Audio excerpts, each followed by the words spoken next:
Hey, welcome to Waking Up to Win. I'm Annie. And I'm Chad. And this is your space for real estate motivation, mindset, and the kind of coaching that pushes you from stuck to a top producer. We are all about helping agents work on their business, not just run ragged in it. And we believe there is more than enough room at the top for everyone to win. Let's dive in. How's it going this week? Good. Good? How about you? Good. Good. I'm very tired today because I stayed out too late last night. But other than that, I'm good. Dumbass. I might get a little bit Now, let's just remember, who did you call? Do you even remember calling me? Several times, yes. No, the first time. At like 10:30. You said, and I said, you should just go home. Oh, yeah. If I was going to go to the after party. And I'm like, just go home. I know, I should have listened. And instead, you stayed out till 2 a.m. I was not out till 2 a.m. What time? I think I got home I texted some friends that I was home at 12:45. I want to see that text. Okay. I don't believe him. Then they called me and he had everybody at the party call me. FaceTime me. Everybody wanted to know where you were. It's annoying. It's just like that one day at Target when I walk in and chopped liver here. Some random person walks out to me and goes, "How's Miss Annie?" You don't even know who you are. So same thing last night. Where's Annie? Where's Annie? Where's Annie? In bed where a reasonable person would be at 10:30 at night. I know, and then I FaceTimed him. I FaceTimed you every single time somebody asked me. I said, it was a game I was playing. What time did Chad come to work today? I think you're rolling about 12:30. Yeah. Yeah. That's why Chad shouldn't stay out. It was a little bit before then. It was not. I talked to you at 10 after 12 and said I'll be there in 20 minutes. Oh, yeah, that's right, because I set my and alarm for 12. Oh, I'm on my way. Now, I got up and did Waking Up to Win today. And went right back to bed. I did go back to bed afterwards, but I did get up and I took a shower before I did Waking Up to Win and everything. So I was up for a minute. No, so I had to leave this morning at 7:30 to drive out to show a house in St. Genevieve. So it's 12:19. I texted. I started calling him at 7:30 because he was calling me all night long and he was declining. I called him like 7 times. Because unlike you, I'm smart enough to put my phone on Do Not Disturb when I go to bed. Maybe you should try that. I just wanted to see if I wanted to read this whole message out loud. It says, "Did you get home safe?" Question mark. Oh, I thought maybe that was a summary of the night. No. Different conversation. All right, what's up? You got a motivational quote for us? I was home at 12:19, according to my text messages. Yeah, I did this quote on our morning call that we do with our agents this week, and I really like it. The more I think about it, I don't know where that red dot came from on my hand. Probably something that happened last night when you were doing things you shouldn't do. If you would have came to work promptly at 8 a.m. this morning, I would not harass you. Nelson Mandela says, "Everything always seems impossible until it's done." I think that's a good quote. I like that quote. Sometimes you ever have that feeling? Mm-hmm. Tell me.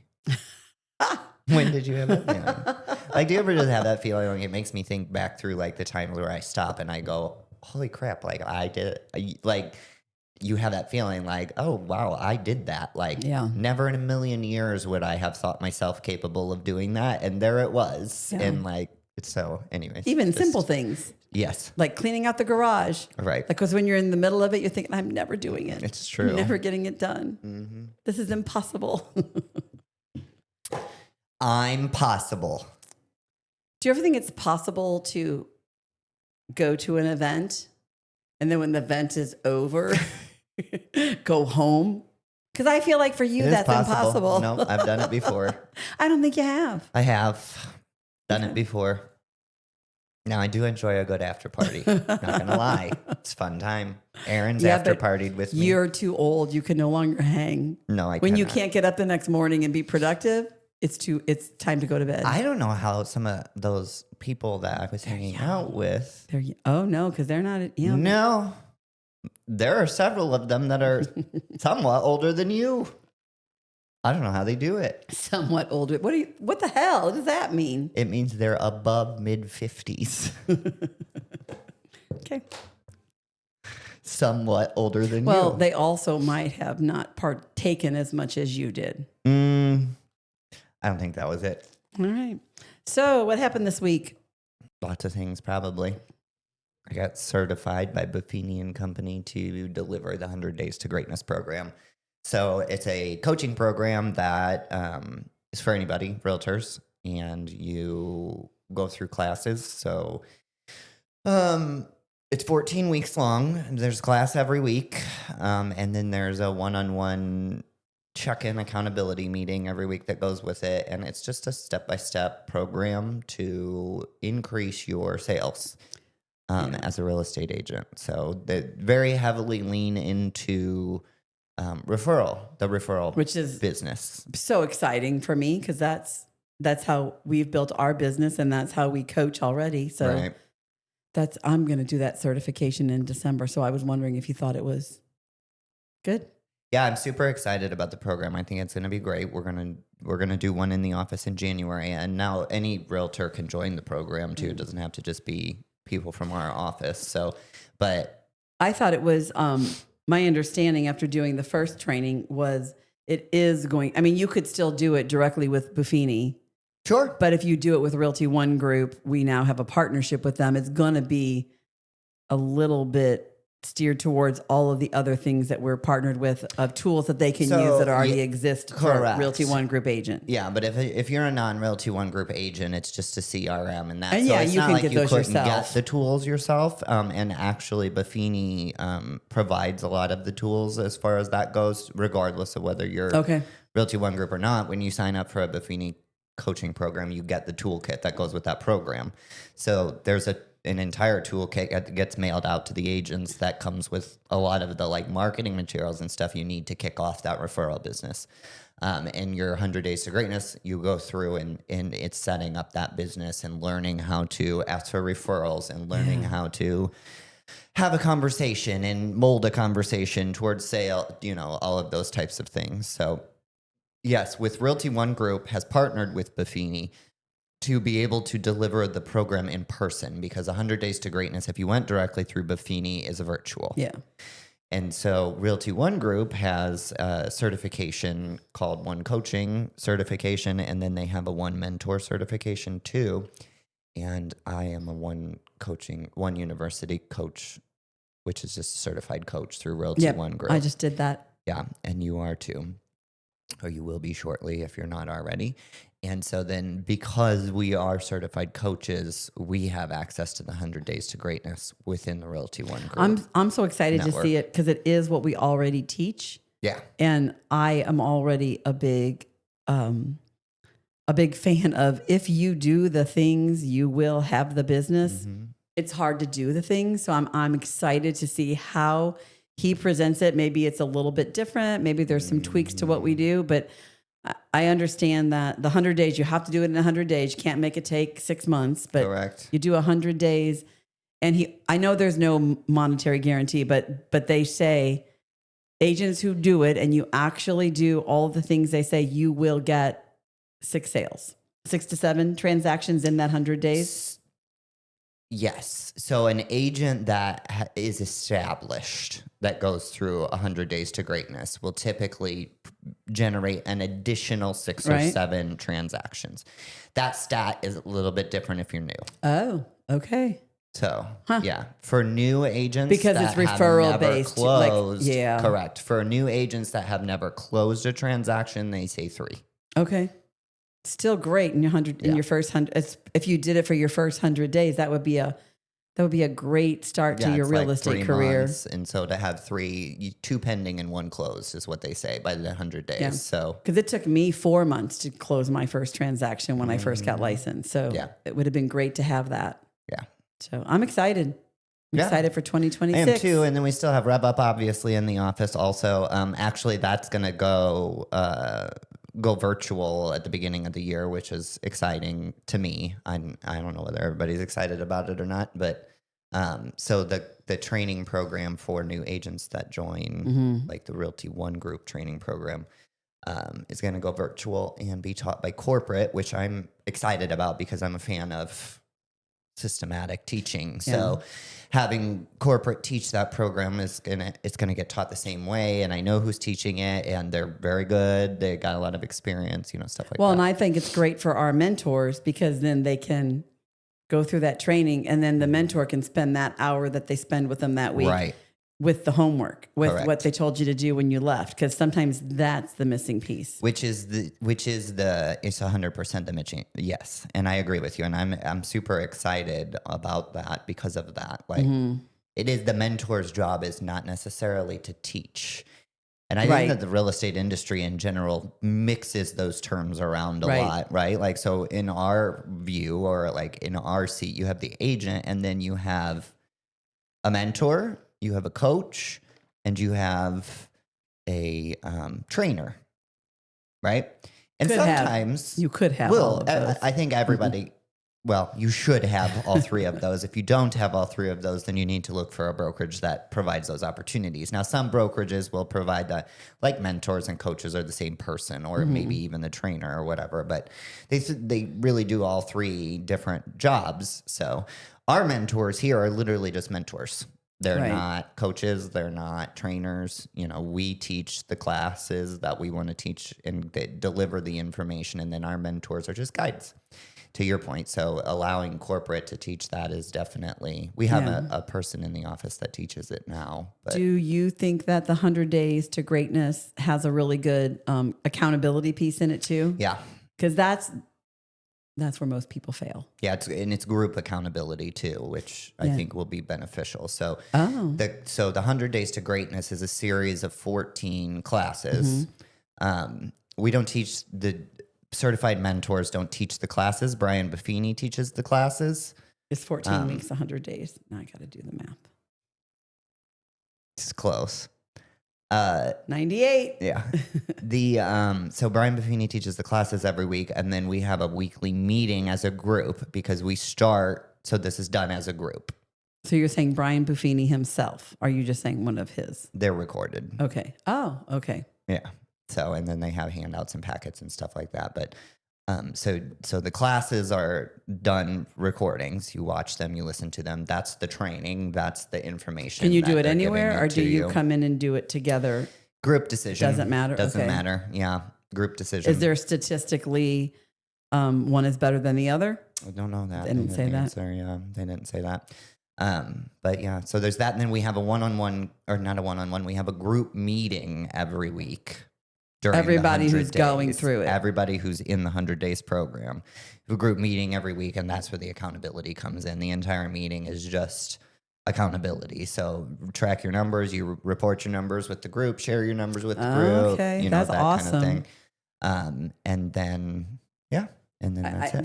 That's what I thought, that the accountability was probably pretty good. Yeah. To have that kind of success of Well, 6 additional transactions. It's really, so it's $495 to participate in the program. And which is, when you look at the kit of things that you get as an agent, for me, it's worth $400 all day long, $500, knowing what I know.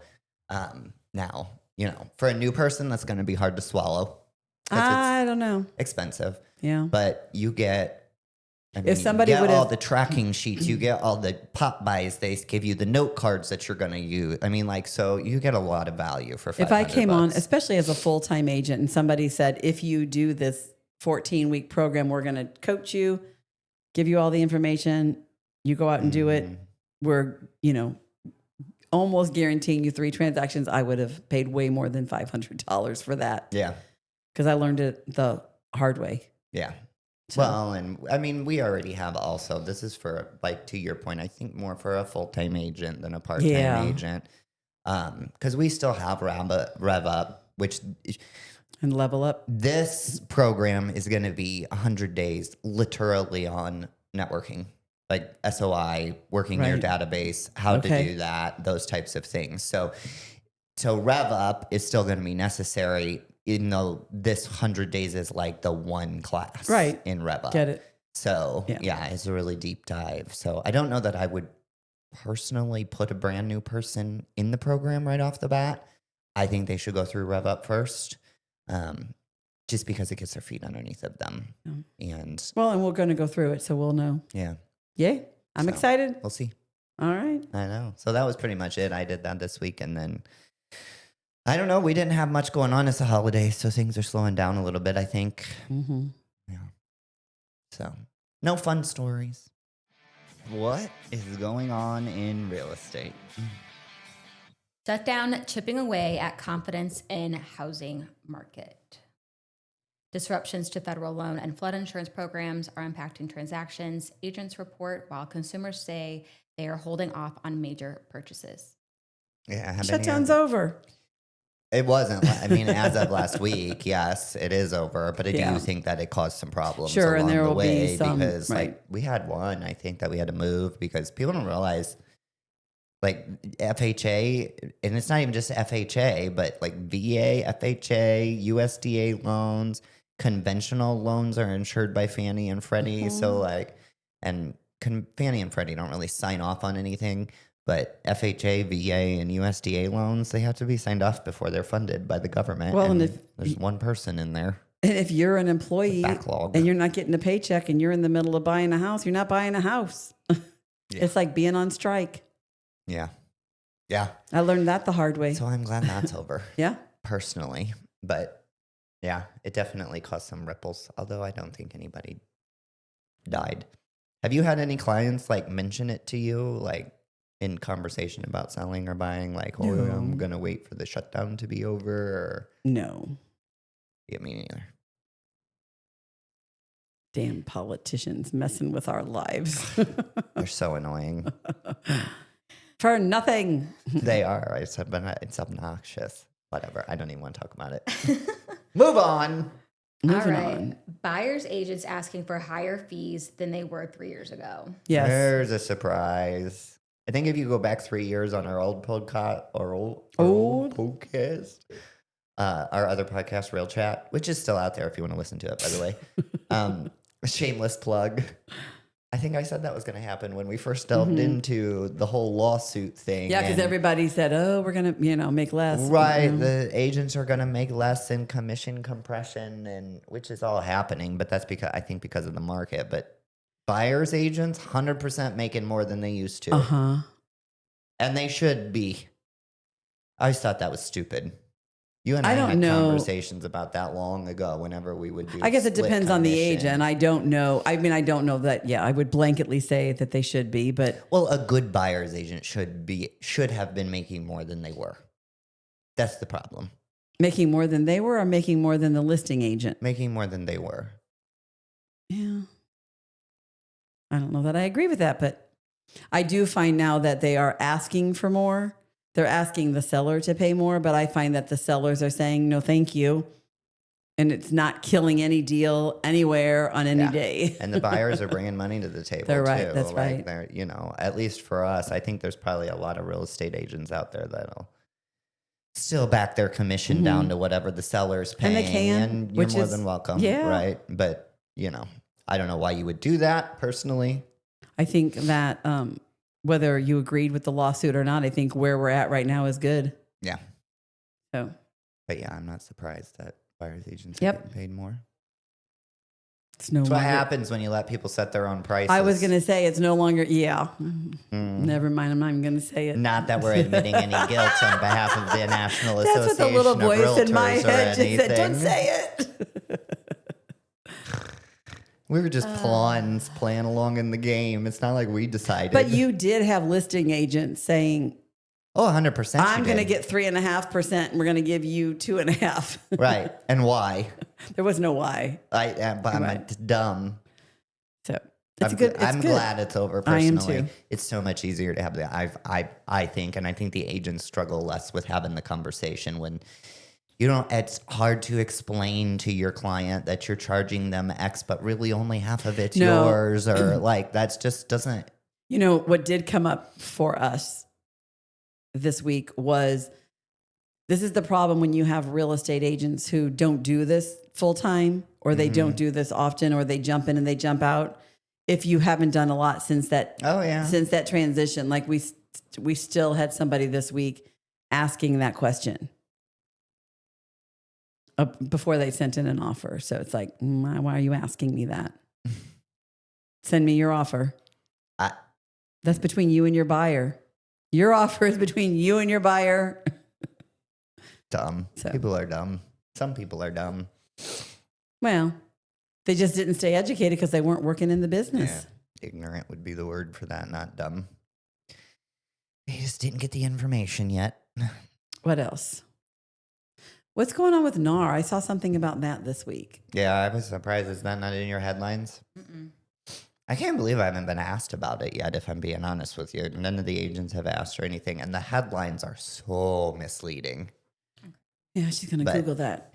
It's NAR changed their policy on MLS membership. So right now, in order to be, NAR had a policy, in order to gain access to an MLS, you have to be a member of the National Association of Realtors, which you do by joining the local board, because NAR has a 3-way agreement between the national, the state, and the local. So when you join one, you have to join all 3, which they're currently in lawsuits about, or not necessarily lawsuits, but they're being threatened litigation about that. But they changed their policy on MLS access, so you no longer have to be a National Association member in order to access the MLS of a realtor-owned MLS. Problem is that they just updated the policy for the national. The local boards can still require you to have to join in order to get to the MLS, which is the lion's share of the money you pay. Did you find something? Pretty much just what Chad said. A wave of policy repeals gives MLSs more control and less uniformity while creating new decisions that brokers will have to navigate. MLS handbook updates give local MLSs authority over listings, membership, and enforcement decisions. Yeah, and I was reading that how NAR is repositioning themselves on what they provide us and how they're going to be more transparent. I really like the new CEO. Yeah, as I was reading that, and I'm not an expert on it, it was just one little read, but it was you could see that they were, from my opinion, that they were like, okay, we kind of get it. We're going to have to provide more value. They're going to double down on what they provide to realtors, and that realtors understand what they provide. Really looking at the code of ethics, looking at antitrust, and just making sure real estate agents understand all of those things. Yeah. They, I don't know that they're going to make sure real estate agents understand all of those things, but they definitely are trying to figure out what their value is right now, because I think for years it was access to the MLS, and that was the data, or that was the value and why people joined. And I think they're going to get, if they don't voluntarily remove that, they're going to get sued out of it. So, and the fact of the matter is the National Association of Realtors cannot withstand another lawsuit financially. Right. So they don't have a choice. I mean, they definitely are repositioning and reworking everything out of a survival necessity, I think. I wish I could find that, but I don't know where I saw it. Yeah. It would take me a while to find it. Well, and I didn't blame them. I was reading a comment by somebody about it earlier today, and it was like, the big brokerages are getting fed up with it. Mm-hmm. And the lion's share of NAR's operating budget comes from those big brokerages, because that's where most of the agents are. And there's a lot of indie small brokerages out there, but you combine them all together, you're not going to compete with. So if the big brokerages decide that the association is no longer necessary and pull out. And that was what this article was about providing more value, that realtors and brokerages see the value. Right. So, yeah. And it looked like there were a lot of changes coming with that. Yeah. So that should be good. They do have a pretty extensive plan. And like I said, I really like the new CEO. I think she gets it. Yeah. Like she knows what her job is. So, but she has to deal with the governing board of NAR, which is another bitch that I've heard about a lot. And you and I both know, at the end of the day, the association Be careful. I know, is run by everyday people. Yeah. which you think would be a good thing, but most everyday people Okay, and that's enough. don't possess the knowledge. I mean, candidly, they don't possess the knowledge to, like, I don't know that I would want to sit on that board because I don't have enough knowledge of the industry yet to be able to make decisions on a national level like that. Like, that's... You don't think the people that are sitting on the board do? No. Yeah. There's a lot of people on that board. I mean, it's a big board. So No other good news? I wish You know, that I they like would good news. give some No. direct authority to the staff and the CEOs. I mean, but, you know, whatever. We'll see what happens. It's all a shifting. Shifting? Shifting. Thought you were going to say something else. All a shifting. NAR had their annual conference last week, so chief economist Lawrence Yoon always gives us, you know, market forecast or whatever. He's predicting 14% incline in sales next year. So that was good news. That's great news. Of course, he predicted that would happen in 24 and 25 too. You didn't have to say that. Just saying. I mean, I feel like I do. I don't feel like you do. The economy will be adding 1.3 million jobs. That trend, along with ongoing shortages of available housing supply, will support 4% growth in home prices next year, he predicts. 4% price increase, 14% in rate, like the amount of houses that will sell units, what I saw. Anyways. So that was exciting news. That's all I got. What the floop? What the floop? I represented a seller, and the buyer is taking me to small claims over a fireplace. After closing, she found it doesn't work and wants me to pay her $6,000. Does the value of a fireplace depend on if it's working? Okay, whoa. Let's back this up. So she represents the seller. She bought a house. She didn't, whatever She's she a did or buyer. didn't do. And the buyer is suing the listing agent. Okay, got it. Because she found out after close that the fireplace didn't work. There's a lot of other people I would go to before the listing agent. Surprise me. The listing agent? Why would you sue the listing agent? Well, we don't know who else is being sued. You sue everybody when you sue somebody for something like that. So, but the part that cracks me up is the question at the end of it. Do I think it's worth $6,000? No. The question at the end of it, the actual question that she posted on Facebook, Ask or it they again. posted on Facebook. Does the value of a fireplace depend on whether it's working or not? That's a realtor. I couldn't even get to. I got stuck on the listing agent knowing whether the fireplace worked or not. It doesn't even matter. Like, that's It all. does matter. But it doesn't. I mean, it just depends on what state they're in. We don't know, but it doesn't really matter whether it works or not, unless they knew about it and lied. But I couldn't get over the question at the end. Now, what in this world doesn't lose value when it stops working? Oh. What? Name I'm something. thinking. Why would you ask such a dumb question? Ask the last question again. No, I didn't even listen to that part. I can't. Does the value of a fireplace depend on if it's working? I don't even think it's a fireplace anymore. Right? I don't disagree with you. I was just like, I'm taken aback by that. Who would ask that question? And who is representing a client and do you asking think that question? Does this microphone have less value if it doesn't work? Like, let's just go around the room. Is this chair... That light would be worth more to me if it didn't work. If this chair didn't have cushions on it, would it be worth as much? Like, what the hell? That is somebody that is recommending pricing on a home to a client. And you ask that question publicly on Facebook? What? All right. Well, there you have it. Please. Let the floop. Yes. If something doesn't work, It has less loses value. For sure. We're not sure about the $6,000, but Good luck with it. I hope they win because you Actually, will good luck never in do court. it again. Like, oh dear God. Okay. Oh. See you next week. Bye. All right, that's a wrap on another week of chaos, closings, and questionable decisions. If this episode made you laugh, think, or text your real estate bestie like, girl, this is us, do us a favor. Hit that subscribe button, leave a quick review, follow us on socials, or send us your own unhinged real estate stories. Seriously, we want to share them.